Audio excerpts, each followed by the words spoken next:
Hi everyone, I'm Debbie from Property Apprentice. Join me today for the Week in Review where I talk about current events for the everyday investor and home buyer. Our topics for this week, first of all, the 18th of July, why the New Zealand housing market is nowhere near crash point. Topic number 2, on the 11th of July, high inflation brings new challenges for home buyers. Third topic, RNZ on the 19th of July, landlords urged to make rentals warm and dry before the final date. Fourth topic, Goodreturns.co.nz on the 18th of July, answers to climate risk and housing getting closer. Topic number 5 on Stuff on the 19th of July, Wellington homeowners wanting the best price shouldn't sell now, expert says. So first topic for this week in review, we've got Oneroof on the 18th of July, why the New Zealand housing market is nowhere near crash point.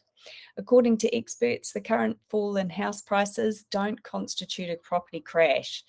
CoreLogic's head of research, Nick Goodall, believes that the latest mortgage sales figures could be a sign of pain coming, since there's been an increase in the number of people who are forced to sell their properties since they can't afford repayments.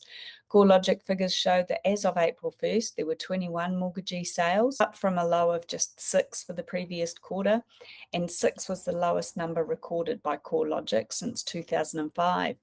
Although 21 is a decent jump from 6, it's still very low in the longer-term context. Goodall also emphasised that some of the sales could be from construction industry liquidations.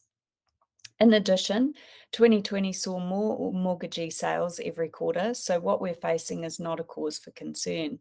Goodall's team's been tracking data on mortgage arrears. There aren't any major signs that show large portions of people being at risk of a mortgagee sale. However, this could change as we move through the downturn. His definition of a crash depends on how far the market drops overall and the rate of the drop. This means price drops below a sustainable level combined with a recession and job losses. If the definition of a crash was a drop of 6 to 10% on a quarterly basis, Goodall says you could argue parts of the country were already crashing, but there's no set definition of a crash in New Zealand. Nationally, the price drops we're seeing are on the back of a boom phase. He said what we need to look out for are inflationary pressures, which are forcing people to pay more for their mortgages and reduce their spending. This could mean less money going to businesses, which could impact their financial situation. Goodall says you could argue that there was a short crash during the global financial crisis as prices dropped around 10% over 17 months, and there was a significant lift in mortgagee sales over that time, culminating in 777 in the third quarter of 2009, with 2,618 for the whole of that year. However, the situation now is totally different from the global financial crisis, despite the rise in mortgagee sales.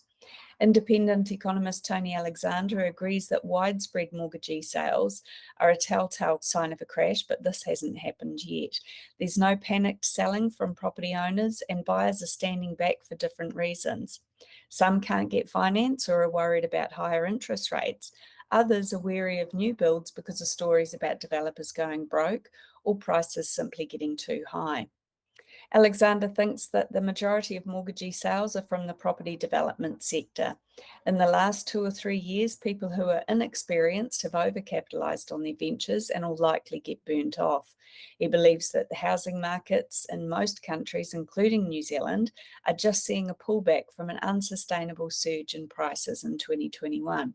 Even if prices were to fall 20%, which I don't think they will, but if they did, Alexander believes that this won't cause a correction because we saw a surge in prices last year, which was well above 20%. He also explained that neither the GFC nor the late 1990s dot-com era was a property crash. He said even around 87, when interest rates were through the roof and the share market crashed by 60%, house prices around New Zealand largely just flattened out around that time. They stopped rising for a while. Even in the 1970s, when real house prices fell 40%, it was stretched over a longer period of time. Alexander added that in terms of a property crash, you may need to go back in history to periods like the Great Depression or even a time further back, which is irrelevant to any modern analysis. Should there be a crash, he anticipates that it would happen fast and in a shorter period of time than an upturn. House price falls will largely be over by the end of this year. Brad Olson, a principal economist for Infometrics, says that the ballpark numbers for him for a crash would probably be a 10% drop in prices from peak to trough. But even for him, a 10% crash is nothing compared to a 40% soar. Topic number 2, good returns on the 18th of July. High inflation brings new challenges for home buyers. Higher inflation might add pressure for everyone in the home buying business, according to a number of mortgage advisors. Some commented that as people need to spend more for their daily needs, potential borrowers might not be able to reach the threshold and become eligible for a loan. Banks also tend to stress test at higher rates. These comments came as the CPI rose by its highest annual rate in 32 years of 7.3%. The driving factors behind this were rising household and transport costs. The construction costs for new dwelling increased 18% in the year until June, and the cost of petrol rose by 32%, which could affect the finances of house buyers. Tauranga advisor Rupert Goff of the Mortgage Lab said that the cost of living for mortgage clients will have risen. Keeping costs down and meeting the requirements of a loan provider will be challenging for some people. Another advisor, Bruce Patton, believes that the latest inflation jump will cause banks to increase their stress test rates.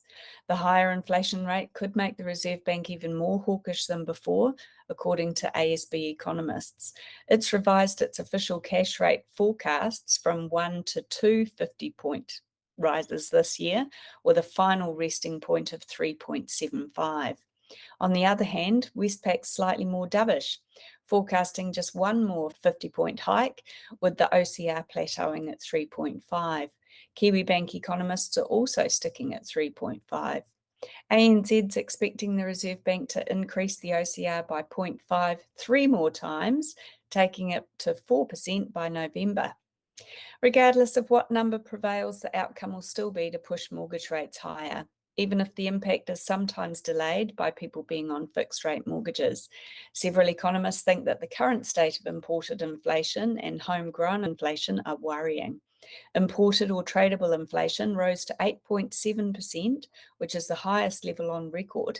Domestic inflation was 6.3%, also the highest on record.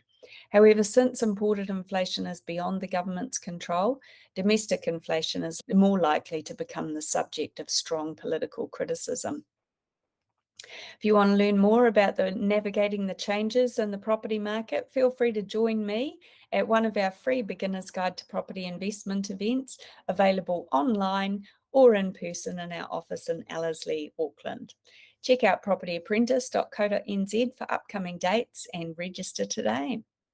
Third topic, RNZ on the 19th of July, landlords urged to make rentals warm and dry before the final date. Compliance with healthy home standards are still lagging more than 2 years since it took effect. Advocates say renters are feeling powerless from living in mouldy, drafty homes amid rental shortages. From July 2021, all boarding houses and private landlords need to ensure their rental properties complied with healthy home standards within 90 days of any new or renewed tenancies.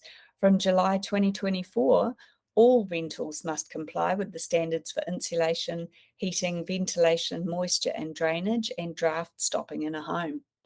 Better Property Compliance Chief Executive Matt Mason said while items like insulation were passing, there were recurring issues left unaddressed. Across the country, on average, only 46% of properties passed the draft stopping requirement. That's 1 in every 2 properties. Mason said about 2/3 of properties passed the drainage and guttering check. After a rush of property management firms getting up to date, private landlords are now scrambling as new tenancies have begun, but this is causing some problems. Mason received feedback from the market that many of them are struggling to comply in time due to shortages in supply with things like draft stops, heat pumps and moisture barriers. Home testing group All Clear co-founder Adam Gordon said that he was seeing the same issues. Data from the company showed that 57% of homes that assessed were compliant in all of the 5 healthy home requirements. He believes that landlords need to get on top of things and not rely on tenants staying put.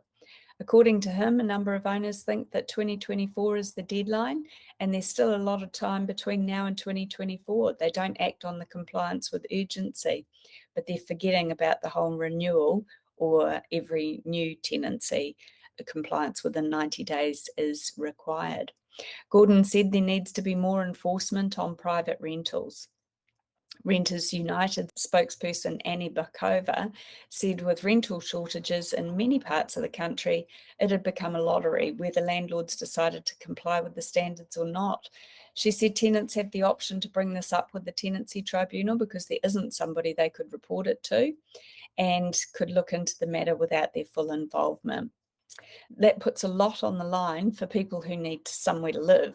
She said she's heard of anecdotal stories of landlords and property management companies blacklisting tenants that complain or are likely to bring up issues, and this deters some tenants from speaking out. Real Estate Institute property management head Joanne Ray is certain that landlords are making progress. Property management organisations reporting back to her report that they have reached 70% completion when it comes to compliance. From the 1st of July 2021, all new or renewed tenancies need to comply with the Healthy Home Standards from 90 days after the tenancy starts or is renewed. All private residential tenancies are required to comply by the 1st of July 2024. Okay, and the penalties for not complying can be quite significant. So if you're living in a cold and drafty home as a tenant, I highly recommend that you get in touch with your landlord to find out what their time frame is to meet compliance, especially if it's a new tenancy or a renewed tenancy. And if you get nowhere with your landlord, then I absolutely encourage you to go to the tenancy tribunal and issue a 14-day notice to rectify, or it has to be at least 14 days notice to rectify, because obviously with the shortage of some supplies, that might not be possible. Okay, but talk to your landlord as a first step. Fourth topic for today, Goodreturns.co.nz on the 18th of July, answers to climate risk and housing is getting closer. A project has been launched to look for answers into the link between house prices and climate change. 60% of bank assets are in domestic real estate, and most Kiwis live close to the coast, which means climate change is a big risk that can't be ignored. While New Zealand does not have uninsurable pockets of property near coastal areas, this might not be the case for long. Although the risk of flooding is a fact of life for many coastal communities, increasingly volatile conditions due to the changing climate may mean more serious and more frequent floods. As a means to prepare for this type of situation, the government has created a draft National Adaptation Plan, which is open for consultation. The plan is designed to aid communities all over the country to adapt to the unavoidable impacts of climate change, including moving people, property, and infrastructure away from areas at high risk. In a podcast on interest.co.nz, insurance company Tower's Chief Executive Blair Turnbull said that the National Adaptation Plan and the Natural Hazards Bill that's going through Parliament's a good start in informing ourselves and responding. Belinda Story, who's done extensive work on property and climate change, agrees with Turnbull. Story, who is the Managing Director of Climate Sigma, said that climate change may not be having much of an impact yet, but it absolutely will. The insurance market isn't yet incorporating climate risk, or if it is, it's only including a small portion of it. Westpac Senior Manager for Sustainability, Olaf Adam, said that the reason why banks and insurance companies have not put retreat risks into their models is because of the high degree of uncertainty. He added that more information needs to be acquired so that they can make impactful decisions that affect people's lives. The work Story does demonstrates how much property is overvalued relative to its climate risk. She emphasised that properties that are exposed to extreme weather events and damage have a time limit on them. Story said there's a strong preference to ignore or delay the problem amongst council and homeowners. There are those who prefer to build defences or bring in a public subsidy on insurance to give an impression that the problem can be fixed. Story is sure that the problem can't be fixed, and all these measures do is serve to buy a bit of time. University of Otago Associate Professor Ivan Diaz-Rainey and his team are looking for answers into the link between house prices and climate risk. Along with a team from a broad range of disciplines such as real estate, finance, climatology, the Strand Marsden Fund project will run for the next 3 years and examining housing data to see whether failing to account for future risks has the potential to destabilise New Zealand's banking and finance industry. They began with a pilot study in South Dunedin, and what the project found was straight after the 2015 flood, where water levels threatened 1,000 homes and businesses, residential property prices slumped by 50%. But once people started realising it wasn't about climate change but maintenance of infrastructure, prices recovered. However, it was hugely disruptive. About 60% of the properties on the flat in South Dunedin were owned by investors and rented out. Many people were uninsured, and some landlords were reluctant to get their houses back into livable shape. Diaz Rainey said that the banks, insurers, and regulators are aware of what property values are right now, and they want to know what they'll be in the future. However, given that the experts are using scenarios, there's a huge amount of data uncertainty. Towers Turnbull said that much of the risk can be avoided if councils across the country stop issuing consents that enable building in flood-prone areas. Diaz Rainey and other experts can say a certain area is vulnerable and X percentage of properties are exposed, but it becomes a lot harder when a bank, a homeowner, or insurer want to price an individual asset.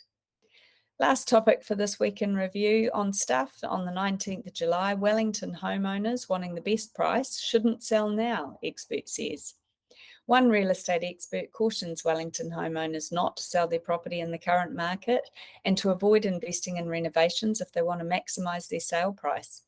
However, local agents disagree, saying the future trajectory of the market is unknown and homeowners should sell when the time's right for them. Accessing finance is a significant barrier for many buyers in the current market, and the related fall in demand is putting downward pressure on prices nationwide, according to EXP Realty's New Zealand head, Maria Stevens. But the Wellington market, which accounted for 10% of homes sold, has fallen further away from the national average. Real Estate Institute's latest figures show that the median price for Wellington dropped to $848,000 in June. That was a fall of 4.2% from $885 at the same time last year and 15% from the $995,000 at the market's peak last October. Sales were down 39.8% from the same time last year, and the total monthly sales volume had dropped from almost $1 billion in November to just over $402 million in June. The region's median price was now below the national median of $850,000, and it took a median of 50 days for a property to sell, compared to 44 days for the rest of the country. Stevens said that the market is challenging for sellers, and those who needed to sell within a set time frame should work with their agent to make sure their price expectations were aligned with the market. She suggested that those who are not in a rush to sell should take their property off the market until a recovery comes in and their price expectations are more achievable. She adds that sellers should not add value to their home through renovations like furnishings and landscaping, as the return of any investment is unlikely to be higher than the recovering cost of new carpets or curtains. But Tommy's real estate sales director, Nikki Cruikshank, said that was not so good advice because people should always sell when they're ready to do so. Real estate's a long-term investment, and price movements within a year or two wouldn't make much of a difference for many. She added that if people are buying and selling in the same market, it makes no difference, and they may be able to buy something at a lower price. At the moment, it's also possible for people to buy what they want rather than what they have to buy. According to Ray White Tawa to Pukirua Bay owner Graham Barr, the present decline in prices in a quieter market meant that it's not a good time to sell for sellers compared to last year's booming market. However, nobody knows what the market will be like in the next 6 months. There's no telling if it's going to get easier or better, which means it'd be better to sell now rather than a year down the track. My personal opinion is that all of these people could potentially be right. Depends on which way you look at it. So, if you have to sell, then obviously don't keep holding on, because if things get worse, that's going to make it even worse for you when you run out of time. If you don't have to sell, If you're just thinking about selling, then yeah, makes sense that if you're after a certain price, sit out, wait until the market starts to pick up again and sell it in a more buoyant property market. But then it's also true that if you're buying and selling in the same market, then you can sell for a certain figure, and potentially even while you're looking for another property, house prices might continue to drop further, and then you pick up another bargain. So there's no right or wrong answer, and the problem is that nobody in the real estate industry's got a crystal ball that actually works. So all you can do is make the best decision for your situation at the time and get some good advice from the experts in that area at that given time. Okay, so talk to a variety of different real estate agents if you're thinking of selling, and pick the real estate agent who you feel most confident with that can back up their estimated sale price for you with some recent comparable sales. So thanks for listening to This Week in Review. For more information from us at Property Apprentice, feel free to check out some of our other podcasts, or come and join us at one of our free events at register at propertyapprentice.co.nz, and I'll look forward to either seeing you online or in our offices in Ellerslie in Auckland. Thanks for listening.